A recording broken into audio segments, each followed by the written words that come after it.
సభకు విచ్చేసిన అందరికీ నా ధన్యవాదాలు. సో యాక్చువల్గా నాకు ఈ జై భారత్ హాస్పిటల్లో నందు ప్రజలకి అందరికీ సేవలు అందించాలి అన్నటువంటి సదవకాశాన్ని కల్పించినటువంటి జై భారత్ హాస్పిటల్ ట్రస్ట్ మెంబర్స్కి, మన గురు ప్రసాద్ సార్ గారికి, కృష్ణారెడ్డి సార్ గారికి, వీళ్ళందరికీ పేరు పేరున ధన్యవాదాలు తెలుపుకుంటూ మీ అందరి సహకారంతో ఈ సిఎంఏని స్టార్ట్ చేద్దాం అనుకుంటున్నాను. సో ముందుగా నన్ను నేను ఇంట్రడ్యూస్ చేసుకోవాలనుకుంటే, నా పేరు డాక్టర్ సాయి కృష్ణ. సో నేను నా ఎంబీబీఎస్ అనంతపురంలో కంప్లీట్ చేశాను. తర్వాత డిఎన్బి జనరల్ సర్జరీ పూణేలో చేశాను. And MCh urology Kurnool medical college కర్నూలులో చేశాను. అండ్ ఇప్పుడు విజిటింగ్ కన్సల్టెంట్గా ఎవ్రీడే 5 to 8 ఇక్కడ అందుబాటులో ఉంటాను. అండ్ ఈ సిఎంఏకి సంబంధించినంత వరకు we are discussing about basic urological management. So patients అందరూ మన దగ్గరికి మోస్ట్లీ దేని వల్ల వస్తారంటే కనుక, ఒకటి కడుపు నొప్పి వస్తారు. ఈ మధ్య జనాలందరికీ తెలివి ఎక్కువ అయిపోయింది. ఒకప్పుడు అంటే జనరల్ సర్జరీ దగ్గర వాళ్ళ దగ్గరికి వచ్చి తర్వాత యూరాలజీ వాళ్ళ దగ్గరికి వచ్చేవాళ్ళు. సో ఇప్పుడు డైరెక్ట్ ఇక్కడ నొప్పి వచ్చిందంటే కనుక మన దగ్గరికే వచ్చేస్తారు అనమాట, యూరాలజీ వాళ్ళ దగ్గరికి. సో వాళ్ళకి తెలిసి కిడ్నీలు ఇక్కడ ఉంటాయి, కిడ్నీ నొప్పి వస్తుంది. ఇక్కడ నొప్పి వచ్చిందంటే కనుక మోస్ట్లీ అది కిడ్నీ నొప్పి అన్నటువంటిది వాళ్ళకి ఆల్రెడీ తెలుసు. డయాగ్నోసిస్ కూడా వాళ్ళే చెప్పేస్తున్నారు, సార్ నాకు రాళ్ళు ఉండొచ్చేమో స్కానింగ్ చేసేయండి అని చెప్పేసి. సో మోస్ట్లీ కిడ్నీలో రాళ్ళు ఉన్నాయి అంటే కనుక ఇక్కడ నొప్పి వస్తుంది. మనకి ఒకవేళ కిడ్నీ నుంచి బయటకు వచ్చే మార్గంలో యూరిటరస్ అంటాం, అక్కడ స్టోన్స్ ఉన్నాయి అంటే నొప్పి ఇక్కడ స్టార్ట్ అయ్యి ఇలా కిందికి వస్తుంది అనమాట. కొంతమందికి తొడలకు కూడా పాకే ఛాన్స్ ఉంటుంది. సో అలాంటి సిచ్యువేషన్ నుంచి నిపుణుల పర్యవేక్షణని కోరుకోవడం అనేది తప్పనిసరి. సో చిన్న చిన్న స్టోన్స్ మనకి ఎలా కనబడతాయి అంటే, మోస్ట్లీ అల్ట్రాసౌండ్ స్కానింగ్ చేస్తే కనుక most of the times stones బయటపడతాయి. కానీ మనం కన్ఫర్మ్ చేసుకోవాలంటే కనుక సిటీ స్కాన్ చేయాలి. సిటీ స్కాన్ చేస్తే మనకు అర్థమవుతుంది. మీరు ప్రిలిమినరీగా తెలుసుకోవాల్సింది ఏంటంటే, ఇప్పుడు సపోజ్ ఎవరన్నా మీ వాళ్ళు ఎవరన్నా అడిగినా కానీ, మనం మెడికల్ ఫీల్డ్లో ఉన్నాం కాబట్టి మోస్ట్ ఆఫ్ ద టైమ్స్ మనల్ని అడుగుతూ ఉంటారు, రాళ్ళు ఉన్నాయి, ఎక్కడ చూపించుకోవాలి, ఏం చేయాలి, అసలు ఆపరేషన్ అవసరం పడుతుందా లేదా అన్నటువంటి డౌట్లు అన్నీ అడుగుతూ ఉంటారు. So most of the times 6 mm stones ఏవైతే ఉంటాయో అవి పడిపోతాయి అందుకనే, అన్లెస్ అని అంటే బయటికి వచ్చే మార్గం బ్లాక్ అయ్యి ఉంటే తప్ప. So most of the times 6 mm stones కి మనం కన్సర్వేటివ్ మేనేజ్మెంట్ పెట్టచ్చు. అండ్ 6 mm కన్నా ఎక్కువగా ఉంది, చాలా రోజుల నుంచి ఉంది, పెయిన్ అట్లనే ఉంది, పేషెంట్ కి ఫీవర్ ఇట్లా వస్తుంది అంటే కనుక మనం రెఫర్ చేసి యూరాలజిస్ట్ ఒకసారి చూపించడం అనేది మంచిది. అండ్ మెయిన్ గా లైక్ నర్సింగ్ స్టాఫ్ వార్డ్స్లలో ఫేస్ చేసే విషయం ఏంటి అంటే కనుక, పేషెంట్ కి యూరిన్ రావట్లేదు, బ్లాడర్ పాల్పబుల్ ఉంది, క్యాథెటర్ వేయాలి అన్నటువంటిది. సో క్యాథెటర్ వేయాలి అన్నటువంటిది సింపుల్ టాస్క్, కానీ దాంట్లో కొన్ని ఇబ్బందులు కూడా ఉంటాయి మనకి. సో పోలీస్ క్యాథెటర్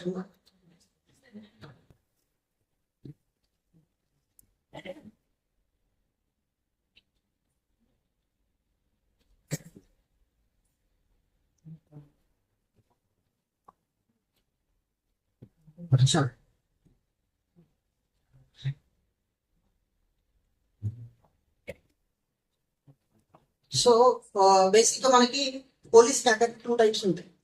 ఇది వచ్చేసి silicone latex coated rubber catheter, silicone coated latex rubber catheter. ఇది ప్యూర్ సిలికాన్ క్యాథెటర్, ఇది వైట్ కలర్ లో ఉంటుంది. ఈ క్యాథెటర్ దీంతో పోలిస్తే స్టిఫ్ గా ఉంటుంది, ఓకేనా. ఇది ఎవ్రీ 1 month కి మనం చేంజ్ చేసుకోవాలి. ఇది ఆల్మోస్ట్ 3 months వరకు పెట్టచ్చు పేషెంట్ కి. కొంతమంది బెడ్ పేషెంట్స్ ఉంటారు, వాళ్ళల్లో ఈ క్యాథెటర్ వరకు 3 months వరకు ఎక్స్చేంజ్ చేయాల్సిన అవసరం ఉండదు. ఇంకొకటి ఏంటంటే, క్యాథెటర్ ఒకవేళ ఫ్రీక్వెంట్ గా చేంజ్ చేసినా కానీ ఇన్ఫెక్షన్స్ వస్తాయి అన్నటువంటి సంగతి గుర్తుపెట్టుకోవాలి. మనకి దీంట్లో 2 channels ఉంటాయి. 2 channels ఉంటాయి దీంట్లో.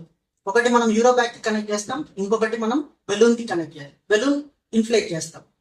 సో దీనికి ఒక కలర్ కోడింగ్ ఉంటుంది అనమాట. ఈ గ్రీన్ కలర్ అని కనపడుతుంది కదా, గ్రీన్ కలర్. సో ఈ గ్రీన్ కలర్ అనే దూరం నుంచి చూస్తే కనుక ఎవరైనా చెప్పగలరా ఎంత సైజ్ క్యాథెటర్ అని? గ్రీన్ కలర్ ఉందంటే 14 అన్నమాట. గ్రీన్ కలర్, ఇది కలర్ కోడింగ్ అంటాం. ఈ కలర్ ని చూసి మనం చెప్పచ్చు క్యాథెటర్ ఏ సైజ్ అన్నట్టు. మోస్ట్ ఆఫ్ ద టైమ్స్ మీరు కన్ఫ్యూజ్ అవుతూ ఉంటారు, లైక్ కొంతమంది కన్ఫ్యూజన్ ఉంటుంది, ఏ క్యాథెటర్ ఎవరికి వాడాలి అని. ఒక డిక్టమ్ లాగా పెట్టుకోండి. ఫిమేల్స్ అయితే 14 వాడండి, మేల్స్ అయితే 16 ఫ్రెంచ్ క్యాథెటర్ వాడండి. ఫిమేల్స్ కి 14, మేల్స్ అయితే 16 సెంటీమీటర్. ఓకే, సో ఇది కలర్ కోడ్. ఇది గ్రీన్ కలర్ ఉంటుంది 14 ఫ్రెంచ్, ఆరెంజ్ కలర్ ఉందంటే అది 16 ఫ్రెంచ్ పోలీస్ క్యాథెటర్. అండ్ ఇంకొక కంప్లైంట్ ఏంటి అంటే కనుక క్యాథెటర్ ఎలా వేయాలి, ఎప్పుడు ఇన్ఫ్లేట్ చేయాలి, ఎక్కడ ఇన్ఫ్లేట్ చేయాలి, క్యాథెటర్ వేసిన తర్వాత యూరిన్ రాకపోతే ఏం చేయాలి. సో ఇవి చాలా మందికి ఉన్నటువంటి డౌట్స్. ఎప్పటికైనా క్యాథెటర్ వేసే ముందు కరెక్ట్ చెప్పాలంటే మేల్స్ కి యురెత్రా సైజ్ చాలా పెద్దగా ఉంటుంది, ఫిమేల్స్ కి యురెత్రా సైజ్ చిన్నగా ఉంటుంది. Females urethra almost only 4 centimetres ఉంటుంది, male urethra almost 20 to 25 centimetres. అప్పుడు అడగచ్చు, ఫిమేల్స్ కి ఓన్లీ 4 సెంటీమీటర్ వేసేస్తే సరిపోతుందా? మొత్తం ఇద్దరికి ఎవరికైనా సరే క్యాథెటర్ మొత్తం అంతా లోపలికి వేసిన తర్వాతనే బెడ్రూమ్ ఇన్ఫ్లేట్ చేయాలి. ఇది విక్టమ్ అంతే. ఎవరికైనా సరే క్యాథెటర్ మొత్తం పూర్తిగా లోపలికి వెళ్ళిన తర్వాతనే మనం బెడ్రూమ్ ఇన్ఫ్లేట్ చేయాలి. రెండోది, మేల్స్ కి వచ్చేసి యురెత్రాని మనం క్లియర్ గా అనస్థటైజ్ చేయాలి. కొంతమంది ఏం చేస్తారంటే గంధం పూసినట్టు ఫోకస్ క్యాథెటర్ కి జెల్ పూసేసి లోపలికి వేస్తారు. అలా ఎప్పటికీ చేయకూడదు. That will lead to injuries of the urethra. Definite గా కొన్నిసార్లు క్యాథెటర్ క్లియర్ గా వెళ్ళొచ్చు, కానీ most of the times urethra injury అయ్యే ఛాన్సెస్ చాలా ఎక్కువగా ఉంటాయి. మనం తీసుకోవాల్సిన కేర్ ఏంటి అంటే కనుక 10 cc సిరంజ్ తో మనకి జెల్ వస్తుంది, లిగ్నోకెయిన్ జెల్. ఇది 2% ఉంటుంది. 2% వెయిట్ బై వాల్యూమ్ అంటారు. WBV అంటే 2% వెయిట్ బై వాల్యూమ్ లిగ్నోకెయిన్ జెల్. ఇది అనస్థెటిక్ జెల్. ఇది ఇవ్వడం వల్ల యురెత్రా మొత్తం అనస్థటైజ్ అయిపోతుంది. It will become pain free. ఇది ఇవ్వడం వల్ల యురెత్రా అనేది మొత్తం అంతా అనస్థటైజ్ అయిపోయింది, పెయిన్ ఫ్రీగా తయారైపోయింది అనమాట. సో టోటల్ గా 10 cc తీసుకొని యురెత్రాలోకి ఇంజెక్ట్ చేయాలి ఫస్ట్. 10 cc ఇది 10 cc తీసుకొని మొత్తం యురెత్రాలోకి ఇంజెక్ట్ చేయాలి ఫస్ట్. ఇంజెక్ట్ చేసిన తర్వాతనే క్యాథెటర్ వేయాలి. ఎప్పుడైనా మనం నార్మల్ గా కొంచెం తీసుకొని క్యాథెటర్ వేస్తే కనుక కంపల్సరీ యురెత్రా ఇంజూర్ అయ్యే ఛాన్సెస్ ఉంటాయి. 10 cc తీసుకొని మొత్తం యురెత్రాగా వేసిన తర్వాతనే మనం క్యాథెటర్ వేయాలి. ఇంకొకటి, క్యాథెటర్ పాస్ చేసేటప్పుడు జెంటిల్ గా పాస్ చేయాలి. పెనిస్ ని నీట్ గా స్ట్రెచ్ చేసి క్యాథెటర్ ని జెంటిల్ గా పాస్ చేయాలి. జెంటిల్ గా పాస్ చేస్తున్నప్పుడు నీట్ గా ఈజీగా స్మూత్ గా వెళ్తుంది అంటేనే దారి బాగుంది అని అర్థం. ఎక్కడ రెసిస్టెన్స్ వచ్చినా గానీ కొంచెం జెంటిల్ ప్రెషర్ ని అప్లై చేసి కానీ గట్టిగా తొయ్యకూడదు. గట్టిగా తోస్తే కంపల్సరీ అక్కడ స్ట్రక్చర్ ఉంది అంటే there is a narrowing of the urethra that point. Urethra injure అయ్యే ఛాన్సెస్, బ్లీడింగ్ అయ్యే ఛాన్సెస్ చాలా ఎక్కువగా ఉంటాయి అన్నటువంటి సంగతి గుర్తుపెట్టుకోండి. అది జెల్ యొక్క అడ్వాంటేజెస్ అండ్ క్యాథెటర్ వేయాల్సినటువంటి విధానం. ఓకే, క్యాథెటర్ మొత్తం అంతా వేసాము. సో దీన్ని వైట్ జంక్షన్ అంటారు. ఈ జంక్షన్ ని వైట్ జంక్షన్ అంటారు. ఈ బెలూన్ వాల్వ్ ఈ క్యాథెటర్ ఉన్నటువంటి దాన్ని వైట్ జంక్షన్ అంటారు. సో ఇక్కడ దాకా మొత్తం క్యాథెటర్ వేసిన తర్వాతనే మనం బెలూన్ ని ఇన్ఫ్లేట్ చేయాలి. ఎంత ఇన్ఫ్లేట్ చేయాలి? దీని కెపాసిటీ ఎంత? ఇక్కడ ముందర బెలూన్ ఉంటుంది. మనం దీంట్లో నుంచి సెలైన్, డిస్టిల్డ్ వాటర్, అసలు ఏమేయాలి? Distilled water. సెలైన్ వేయకూడదు. ఎందుకు వేయకూడదు? ఏమవుతుంది? మనకి ఒక గ్లాస్ లో చిన్న వాటర్ తీసుకొని సాల్ట్ వేసేసి దాన్ని ఎండలో పెడితే వాటర్ అన్ని ఎవాపరేట్ అయిపోయిన తర్వాత కింద, సో అట్లా ఈ ఛానల్ బ్లాక్ అయిపోయింది. ఆ సోడియం క్లోరైడ్ వల్ల ఈ ఛానల్ బ్లాక్ అయింది. Sodium chloride is nothing but మనం వాడే సాల్ట్. సో ఆ ఛానల్ బ్లాక్ అయిపోయింది. ఛానల్ బ్లాక్ అయిందంటే దానివల్ల డిసడ్వాంటేజ్ ఏంటి? సరే, ఛానల్ బ్లాక్ అయిపోయింది, మనం సెలైన్ ఇచ్చాము, పేషెంట్ 10 రోజుల తర్వాత మన దగ్గరికి వచ్చాడు, ఛానల్ బ్లాక్ అయిపోయింది. ఎవరో NS ఇచ్చారు, మన దగ్గరికి వచ్చాడు పేషెంట్, ఛానల్ బ్లాక్ అయిపోయింది. అయితే ఏంది ప్రాబ్లం ఏంటి దానివల్ల?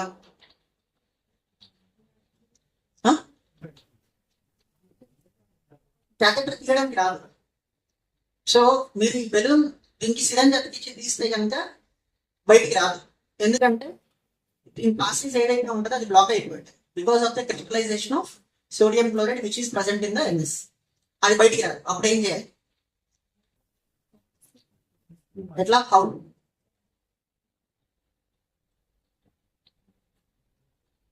మీరు చెప్పింది కరెక్టే. బల్బు డిఫ్లేట్ అవ్వాలి. బల్బు డిఫ్లేట్ అయితేనే క్యాథెటర్ బయటకు వస్తుంది. ఎలా చేయాలి? Okay, that is also one technique. NS తో పుష్ చేయొచ్చు. ఎక్కడి నుంచి? ఫిమేల్స్ లో అయితే కనుక పర్వజనల్ గా చేయొచ్చు, మీరు చెప్పింది కరెక్టే. బట్ మేల్స్ లో పర్ఫెక్ట్ చేయలేదు. సూప్రాపిబిక్ గా చేయొచ్చు. బట్ కానీ దానికన్నా ముందు మనం చేయాల్సింది ఏంటంటే ఈ వాల్వ్ ఉంది కదా, కొన్నిసార్లు ఈ వాల్వ్ డిఫెక్ట్ ఉంటుంది, మనకు తెలియదు ఛానల్లో బ్లాక్ ఉందా, ఈ వాల్వ్ డిఫెక్ట్ ఉందా అనేది మనకు తెలియదు. సో ఈ వాల్వ్ని కట్ చేసేయచ్చు, ఏం కాదు, ఈ వాల్వ్ని కట్ చేసేయచ్చు. కట్ చేసిన తర్వాత మనకి నార్మల్గా యూరాలజీలో గైడ్ వైర్స్ ఉంటాయి. ఈ కట్ చేసిన తర్వాత ఇక్కడ ఒక ఛానల్ నాకు కనపడుతుంది.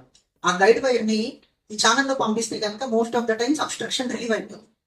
సో ఉన్నటువంటి బెలూన్లో ఉన్నటువంటి వాటర్ అన్ని బయటకు వచ్చేస్తాయి. అప్పుడు ఈజీగా క్యాథెటర్ తీయచ్చు. ఒకవేళ మనకి అది పని చేయలేదు, ఇంట్లో 2 టెక్నిక్స్ ఉంటాయి. ఒకటి, అదే ఛానల్ నుంచి బెలూన్ బ్లాస్ట్ అయ్యేంత వరకు సెలైన్ ఇంజెక్ట్ చేసేసి బ్లాస్ట్ చేసి క్యాథెటర్ తీయడం అనేది ఒకటి. రెండోది వచ్చేసి సుప్రాపీటిక్ గా నీడిల్ పెట్టి మనం బెలూన్ ని బ్లాస్ట్ చేసి క్యాథెటర్ తీయడం అనేది. ఏది ఎక్కువ అడ్వాంటేజ్? దేనివల్ల అడ్వాంటేజ్ ఉంటుంది, దేనివల్ల డిసడ్వాంటేజ్ ఉంటుంది? సో మనం ఒకవేళ క్యాథెటర్ బెలూన్ ని బ్లాస్ట్ చేసామనుకోండి, క్యాథెటర్ బెలూన్ ని బ్లాస్ట్ చేస్తే కనుక మనకి ఆ బెలూన్ లో ఉన్నటువంటి ప్లాస్టిక్ పార్టికల్స్ ఏవైతే ఉంటాయో అవి కొన్నిసార్లు బ్లాడర్ లో సెటిల్ అయిపోతాయి. అలా సెటిల్ అయిపోవడం వల్ల దాని మీద స్టోన్ ఫామ్ అవుతుంది.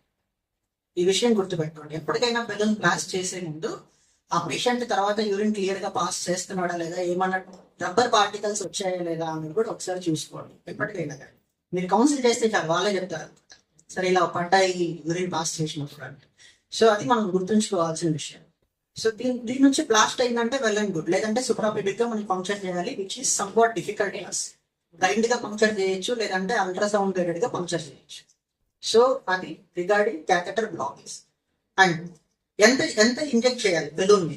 క్యాథెటర్ మొత్తం వేసాము, బెలూన్ ని ఎంత ఇంజెక్ట్ చేయాలి? 10 ml. రొటీన్ గా నార్మల్ గా మనం 10 ml ఇంజెక్ట్ చేస్తాం. సో కానీ కొంతమంది ప్రాస్టేట్ పేషెంట్స్ ఉంటారు, వాళ్ళకి మనం TURP అని చేస్తాం, ట్రాన్స్ యూరెథ్రల్ రిసెక్షన్ ఆఫ్ ప్రాస్టేట్. మనం యూరెథ్రా ద్వారా వెళ్ళి ప్రాస్టేట్ ని మొత్తం తీసేసి 3-way క్యాథెటర్ వేస్తాం. దానికి ఇది 2-way క్యాథెటర్ అంటారు. 2 ఛానల్స్ ఉంటాయి, దీన్ని 2-way క్యాథెటర్ అంటారు. దాన్ని 3-way క్యాథెటర్ అంటారు. దానికి ఈ 2 ఛానల్స్ తో పాటు ఇంకొక ఛానల్ ఎక్స్ట్రా ఉంటుంది. ఎందుకు ఉంటుందిరా అంటే కనుక ప్రాస్టేట్ సర్జరీ జరిగిన తర్వాత అక్కడ బ్లీడ్ అవుతూ ఉంటారు వాళ్ళకి. ఆ బ్లీడింగ్ ని కంట్రోల్ చేయడం కోసం ఒక ఇరిగేషన్ ఫ్లూయిడ్ పెడతాం. ఆ ఇరిగేషన్ లోపలికి వెళ్తూ ఉంటుంది, ప్లస్ డ్రైన్ అవుతుంది. అందుకని దానికి 3 ఛానల్స్ ఉంటాయి.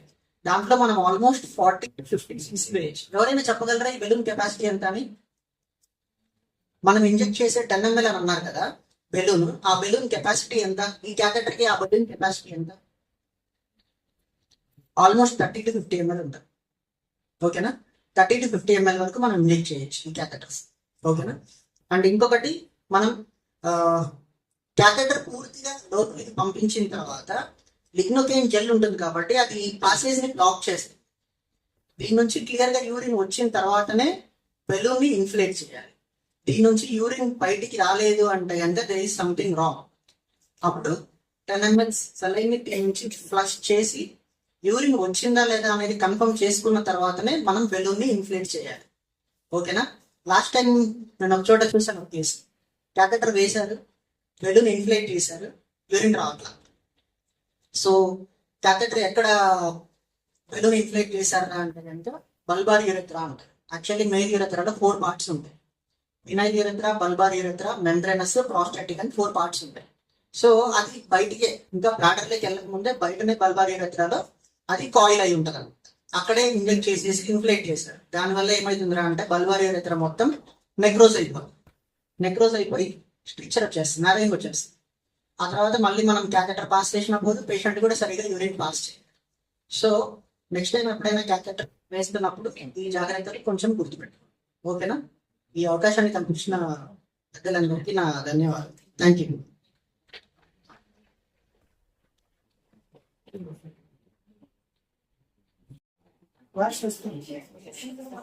మంచి సమాచారం అందించిన doctor CS Sai Krishna sir గారికి సిరి సత్కారం.